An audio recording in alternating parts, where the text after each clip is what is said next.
Hello guys, कैसे हो सभी। उम्मीद करता हूँ सभी अच्छे होंगे। वेलकम अगेन और YouTube channel biochem SC sir. और आज अपन लोग बात करने वाले हैं प्लांट किंगडम के टेरिडोफाइट्स की। ठीक है, नेक्स्ट जो लेसन है टेरिडोफाइट्स का है।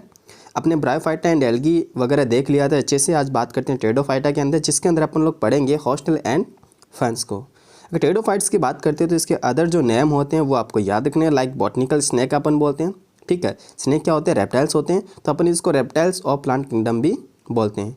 इसका मतलब क्या हो गया, जैसे ब्रायोफाइटा का अपन ने बोला था एम्फीबियंस ऑफ प्लांट किंगडम, इसका मतलब वो वाटर में भी रहता था और लैंड पर भी सर्वाइव कर रहा था। बट उसके लिए एक्चुअली क्या था, पानी की रिक्वायर्ड बहुत ज़्यादा थी। अगर टेरिडोफाइट्स की बात करें तो ये लैंड पे ज़्यादा सर्वाइव करते हैं कंपेरिजन टू ब्रायोफाइट्स। इनको भी वाटर की रिक्वायर्ड होती है। इनको केवल और केवल जूडियोगेमी, यानी कि जो वाटर के अंदर फर्टिलाइजेशन होता है उसको अपन क्या बोलते हैं, जूडियोगेमी। इसी के लिए टेरिडोफाइट्स को ओनली एंड ओनली वाटर की रिक्वायर्ड होती है, अदरवाइज नहीं होती है। देन अपन बात करते हैं, इनको वेस्कुलर क्रिप्टोगैमस भी बोलते हैं। ठीक है, क्या बोलते हैं इनको? वेस्कुलर क्रिप्टोगैमस भी बोलते हैं। ये फर्स्ट वेस्कुलर लैंड प्लांट है इसे। ठीक है, तो आप ये भी याद रख सकते हो। इनके स्टडी को अपन लोग बोलते हैं टेरिडोलॉजी। वैसे इतना इंपॉर्टेंट है नहीं है, याद रखना। इनको फर्स्ट वेस्कुलर प्लांट बोलते हैं। इनके अंदर जाइलम एंड फ्लोएम अपन को देखने को मिलेंगी। तो फर्स्ट ये टेरिडोफाइट्स ही है जिनके अंदर आपको वेस्कुलर टिश्यू यानी कि जाइलम एंड फ्लोएम देखने को मिलते हैं। देन बात करते हैं इनके इकोनॉमिक इंपॉर्टेंस की। तो इकोनॉमिक इंपॉर्टेंस की बात करते हैं तो ये मेडिसिन पर्पज़ यानी कि औषधीय रूप के लिए बहुत ही ज़्यादा इनका यूज़ होता है। और इससे भी ज़्यादा जो यूज़ होता है वो सजावटी पादप के तौर पे होता है। ठीक है, सजाने के तौर पे होता है। अगर अपन लोग बात करते हैं इनको, तो ये मिट्टी को बांधने के लिए यानी सॉइल बाइंडर्स का भी रोल अदा करते हैं। सॉइल बाइंडर का भी ये काम करते हैं। अब प्लांट बॉडी की बात करते हैं इनके अंदर, तो इनका जो प्लांट बॉडी होती है वो स्पोरोफाइट होता है। क्या होता है इनका? स्पोरोफाइट होता है। क्लियर हो गया ना? जो कि रूट, स्टेम एंड लीव्स के अंदर क्लियरली डिवाइड होता है। तो आपको ये याद रखना है। लीव्स होती है वो दो टाइप की होती है। ठीक है, एक तो मेगाफाइलस टेरिडोफाइट्स, एक होता है माइक्रोफाइलस टेरिडोफाइट। मेगा का मतलब होता है बड़ी लीफ होना। ठीक है ना, मेगा मीन्स क्या होता है? बड़ी लीफ यानी कि लार्ज लीफ होना। तो आपको किस में देखने को मिलेंगे? फंस के अंदर देखने को मिलते हैं। इतना क्लियर हो गया। फंस के एग्जांपल आपको याद रखना, लाइक टेरिडियम हो गया, टेरिस हो गया।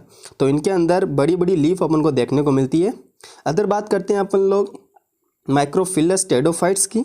तो इस ऐसे टेरिडोफाइट्स के अंदर जो लीफ होती है वो छोटी होती है तने के ऊपर। इसके एग्जांपल आपको याद रखना है।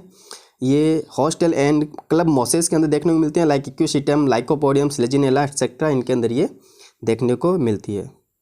देन बात करते हैं इनका यूनिक करैक्टर क्या होता है। तो मैंने अभी बताया था, इनका जो स्पोरोफिल होता है वो फोटोसिंथेटिक होता है। यही इनका यूनिक करैक्टर होता है। याद रखना इस चीज़ को। यूनिक करैक्टर क्या है इनका, कि टेरिडोफाइट के अंदर स्पोरोफिल को क्या बोलते हैं हिंदी में? बीजाणुपर्ण। अगर आप हिंदी मीडियम से हो तो एनसीईआरटी में टर्म्स दे रखे हैं, बीजाणुपर्ण, स्पोरोफिल्स। ठीक है, ये फोटोसिंथेटिक यानी कि प्रकाश संश्लेषी होता है। यही इनका सबसे ज़्यादा बेजोड़ यानी यूनिक लक्षण होता है, यूनिक करैक्टर होता है। अगर अपन बात करते हैं इनको जो स्पोरोफिल होते हैं वो सॉलिड स्ट्रक्चर होती है इनकी। और जो क्या बनाती है? स्ट्रोबिलस या स्ट्रोबिलाई या फिर कौन बनाती है। जैसे आप इक्विसिटम के अंदर देखोगे, अभी डायग्राम के अंदर भी अपन देखेंगे, तो जो टॉप के ऊपर रहता है, ठीक है, जो अपेकल के ऊपर रहता है, वहाँ पर आपको कौन यानी स्ट्रोबिलस देखने को मिलता है। एग्जाम्पल आपको याद रखना है, साल्विनिया एंड इक्विसिटम। और इक्विसिटम के अंदर ये सॉलिड होता है कौन, और साल्विनिया के स्लेजिलेना के अंदर ये लूज होता है।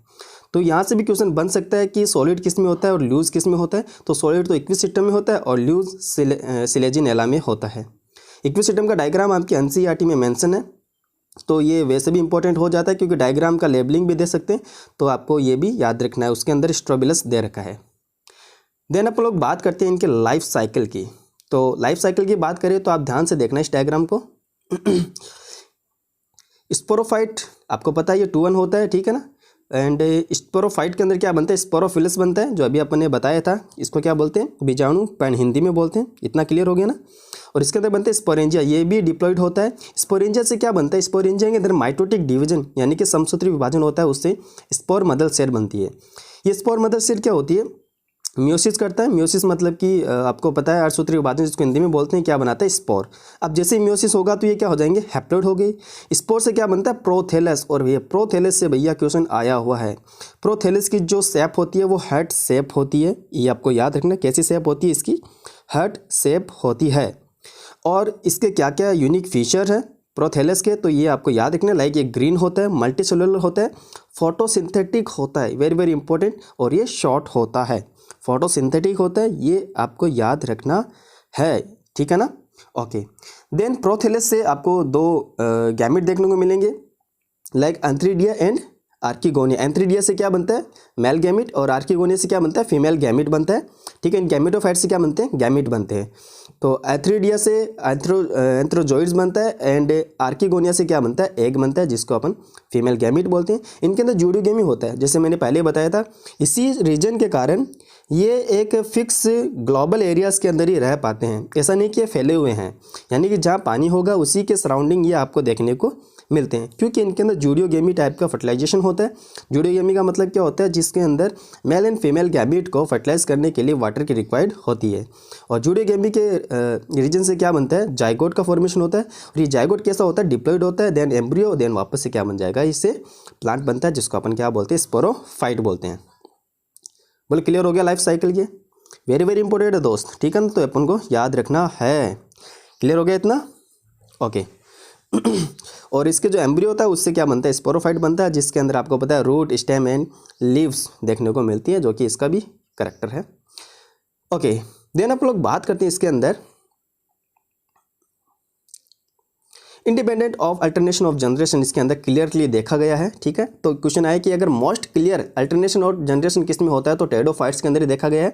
वैसे तो ये ब्रायोफाइटा में भी होता है, लेकिन उसके अंदर क्लियर नहीं होता, इतना क्लियर है। स्पोर फॉर्मेशन की बात करते हैं, तो spore formation most of pteridophytes के अंदर होमोस्पोरिक होते हैं। होमोस्पोरिक का मतलब क्या होता है कि एक ही प्रोथैलेस के अंदर दोनों गैमेट्स अपन को देखने को मिलते हैं, लाइक मेल गैमेट हो या फिर फीमेल गैमेट, उसको अपन क्या बोलते हैं, मोनोसियस प्रोथैलेस, क्या बोलते हैं उसको अपन लोग, मोनोसियस प्रोथैलेस। अदर देन बात करते हैं कुछ के अंदर, कुछ ऐसे एग्जाम्पल्स इसके अंदर जिनके अंदर हेटेरोस्पोरिक होता है। यही एक ऐसा करैक्टर है जो इसको सीड फॉर्मेशन की ओर लेके जाता है। हेटेरोस्पोरिक का होना एक यूनिक करैक्टर होता है, एक मोस्ट इंपॉर्टेंट इसका फीचर होता है, जो कि इवोल्यूशन की तरफ इसको लेके जा रहा है, यानी कि सीड की तरफ इसको लेके जा रहा है।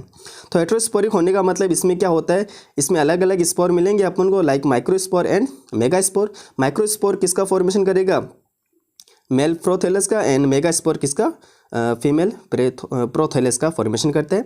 अगर अलग अलग हो गया तो उसको अपन क्या बोलते हैं, डायोसिस प्रोथैलेस बोलते हैं। क्लियर हो गया इतना, ओके। अगर अपन लोग एग्जाम्पल्स की बात करते हैं, ये याद रखना इस चीज़ का, एग्जाम्पल्स बहुत ज़्यादा इनके इंपॉर्टेंट होते हैं, ठीक है। तो अगर अपन इनके एग्जाम्पल्स की बात करते हैं, और ये एग्जाम्पल्स किसके हैं, तो आपको ये भी मैं बता दूँ, ये एग्जाम्पल्स है हेटेरोस्पोरिक के, जो कि आपको याद रखने हैं, वेरी वेरी इंपॉर्टेंट। कौन कौन से एग्जाम्पल है, लाइक सेलेजिनेला हो गया, साल्विनिया हो गया, एजोला एंड मार्सिलिया। आपको इंपॉर्टेंट एग्जाम्पल कौन से याद रखने हैं, सेलेजिनेला एंड साल्विनिया, ये आपको डायरेक्टली याद रखना है। और एग्जाम के अंदर साल्विनिया का क्वेश्चन आया हुआ भी है, तो आपको डायरेक्टली याद रखना है। तो एक चीज़ मैं आपको और बता देता हूँ, ध्यान से समझना। सेलेजिनेला एंड साल्विनिया के अंदर एंडोस्पोरिक जर्मिनेशन होता है। इसका मतलब क्या होता है, जो फीमेल गैमेटोफाइट होता है उसी के अंदर जर्मिनेशन होता है। ये वेरी वेरी इंपॉर्टेंट है, फीमेल गैमेटोफाइट के अंदर ही जर्मिनेशन होता है, उसको अपन क्या बोलते हैं, एंडोस्पोरिक जर्मिनेशन। और ये एंडोस्पोरिक जर्मिनेशन हो गया पहला तो, एंड सेकंड जो यूनिक करैक्टर है वो क्या हो गया, हेटेरोस्पोरिक। ये दोनों ही स्टेप, ये दोनों ही इंपॉर्टेंट पार्ट जो है वो इसको इवोल्यूशन की तरफ लेके जाता है, यानी कि सीड फॉर्मेशन की तरफ, सीड हैबिटाट की तरफ इसको लेके जाता है, जिसके अंदर अपन लोग देखने वाले हैं। तो नेक्स्ट अपन बात करते हैं सीड हैबिट की। तो इसके अंदर ध्यान से समझना, सीड हैबिट की अगर बात करें तो इंपॉर्टेंट स्टेप जो इवोल्यूशन की तरफ लेके जाता है वो दो स्टेप है, एक तो हेटेरोस्पोरिक का होना और दूसरा एंडोस्पोरिक जर्मिनेशन का होना, जो कि कहाँ पे होता है, फीमेल गैमेटोफाइट के अंदर। ये दोनों स्टेप बहुत ज़्यादा इंपॉर्टेंट है, आप लोग देखोगे। एक चीज़ मैं आपको और बता देता हूँ, इंपॉर्टेंट पॉइंट डाल के मैंने लिखा है कि सीड हैबिटाट स्टार्ट कहाँ से होता है, टेरिडोफाइट्स के अंदर, लेकिन स्टेब्लिश कहाँ पे होता है, जिम्नोस्पर्म के अंदर। तो ये दोनों ही इंपॉर्टेंट है, नोट डाल के लिख लेना इसको, ये दोनों ही वेरी वेरी इंपॉर्टेंट है। स्टार्ट कहाँ से होता है, सीड हैबिट तो टेरिडोफाइट से, बट स्टेब्लिश की बात करें तो ये जिम्नोस्पर्म से होता है।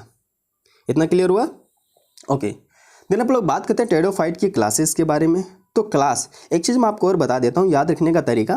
क्लास अगर पूछे तो याद रखना, इसकी क्लास के जो सफिक्स लगता है वो ऑप्सिडा लगता है। तो आप चारों क्लास के अंदर लास्ट में देखोगे ऑप्सिडा लिखा हुआ है, ठीक है। तो इससे आप पहचान सकते हो कि ये क्लास है। इतना क्लियर हो गया। तो टेरिडोफाइटा की 4 क्लासेस होती है, लाइक फर्स्ट है psilopsida, then lycopsida, then sphenopsida, then pteropsida. तो इनके एग्जाम्पल जो कि एनसीईआरटी में दे रखा है वो मैंने लिखे हैं, और ये एग्जाम्पल डायरेक्टली पूछ सकते हैं क्वेश्चंस के फॉर्म में, तो आपको एग्जाम्पल्स डायरेक्टली याद रखना है। साइलोपसीडा के एग्जाम्पल्स, साइलोटम तो आपको नाम से पता चल रहा है, दोनों मैच से करें। देन अपन बात करते हैं लाइकोपसीडा के अंदर, तो लाइकोपोडियम तो इसी नाम से अपन को दिख रहा है, लेकिन एक एग्जाम्पल है जो आपको इंपॉर्टेंट है, याद भी रखना, स्लेजिनेला। ठीक है। स्फिनोप्सीडा की बात करें तो इक्विसिटम, जिसका डायग्राम आपके एनसीईआरटी में दे भी रखा है, स्फिनोप्सीडा। देन बात करते हैं टेरोप्सीडा, तो ये लार्जेस्ट क्लासेस होती है टेडोफाइटा की, टेरोप्सीडा। इसके अंदर बहुत से एग्जांपल्स हैं, लेकिन अपन को 3 एग्जांपल याद रखने हैं जो आपकी एनसीईआरटी में दे रखे हैं, लाइक ड्रायोप्टेरिस हो गया, एंड एंडिएटम हो गया। एंडिएटम को अपन वॉकिंग फंस बोलते हैं, तो इस नाम से भी अगर पहले पूछा जाता था जब राजस्थान के अंदर आरपीएमडी होती थी तब, लेकिन आजकल ये नहीं पूछा जाता। ठीक है, तो फिर भी अपन को याद रखना है, क्योंकि अगर अपन लोग प्रीवियस ईयर के क्वेश्चन सॉल्व करें कहीं आ जाए तो ये नहीं हो कि अपन पहली बार ये पढ़ रहे हैं। तो टेडोफाइटा भी अपना कंप्लीट हो गया। तो थोड़ा सा अपन इनके डायग्राम्स के बारे में दे रखे रहते हैं जो आपके एनसीईआरटी में दे रखा है। पहला जो डायग्राम है, देखो ये 4 डायग्राम आपके एनसीईआरटी में डायरेक्टली दे रखा है, और ये चारों डायग्राम आपको अच्छे से आना चाहिए विथ लेबलिंग। फर्स्ट डायग्राम की बात करते हैं, तो इसके अंदर आपको याद रखना है, डायरेक्टली दिख भी रहा है कि जो प्लांट होता है, जो प्लांट बॉडी है, वो स्टेम, लीव एंड रूट के अंदर डिवाइड हो गई है। ठीक है। देन अगर बात करते हैं सेकंड एग्जांपल्स की, तो इसके लेबलिंग आपको आना चाहिए। ये एग्जांपल इक्विसिटम जो मैं आपको बार बार बता रहा था, ठीक है ना। इक्विसिटम की बात करें तो इसके अंदर टॉप के ऊपर यानी एपिकल फॉर्म के अंदर क्या है, स्ट्रोबिलस है, जो कि आपको कॉनिकल शेप में दिख रहा है। वही अगर बात करें तो ये नोड है, ये इंटरनोड है, ये ब्रांचेज इसके अंदर निकली हुई है, और साथ ही साथ नीचे जो रूट लाइक स्ट्रक्चर है वो क्या है, राइजोम है। क्लियर हो गया। देन अपन लोग बात करते हैं अदर एग्जांपल्स की, तो ये अपन को फन दिखते हैं। फन जो होते हैं वो छोटे होते हैं, आपको देखने को मिल जाएंगे। मोस्ट ऑफ घरों में भी सजावटी पौधे के रूप में लगाए जाते हैं। देन ये डायग्राम जो है वो है साल्विनिया का। तो इतना क्लियर हो गया ना। तो ये अपना कंप्लीट हो गया टेडोफाइट्स। और एक चीज़ मैं आपको और बता देता हूँ कि वाटर के अंदर वेरी इंपॉर्टेंट है, मैंने नोट नहीं किया क्योंकि एक रेस कोर्स है, इतना डीप अपन नहीं ले जा सकते।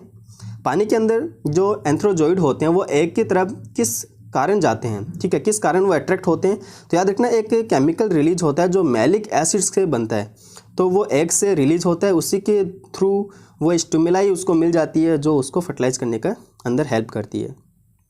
डीप इसके अंदर नहीं है, अगर डीप जाएंगे तो क्रैश कोर्स ज़्यादा हो जाएगा, तो अपन तो क्रैश कोर्स की प्रिपरेशन कर रहे हैं। तो अभी इतना ही, टेडोफाइट अपना कंप्लीट हो चुका है।